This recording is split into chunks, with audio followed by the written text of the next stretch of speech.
ఏమంటే నీ చెప్పింది సత్యమేనా అంటే అయ్యో పరమసత్యం అండి అది అని చెప్పారు చల్లా విశ్వనాథ శాస్త్రి గారు. ఎక్కడైనా దేవాలయంలో విగ్రహం చేస్తే కింద నుంచి రంధ్రం పెట్టి గురుజులోకి దింపుతారు, విగ్రహం కదలదిహ. ఒక్క కంచిలో ఉన్నటువంటి కామాక్షి పరదేవత విగ్రహం మాత్రం దేనికి అంటుకుని నిలబడదు. దానికి కింద దేని ఆధారపీఠం లేదు.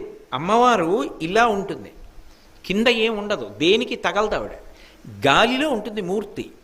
మీరు అర్చకులు కొంచెం గట్టిగా తోస్తే కాస్త కదులుతుంది. కనపడకుండా ఒక అడ్డుపీఠం ఉంటుంది.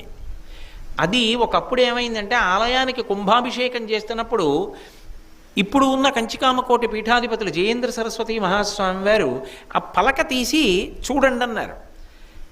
ఏమి లేదు, అమ్మవారు ఆధారం లేకుండా ఉంది, ఇలా గాలిలో తేలుతోంది విగ్రహం. ఆయన చూసి ఆశ్చర్యపోయి కొద్దిగా పైకెత్తండి అన్నారు. 4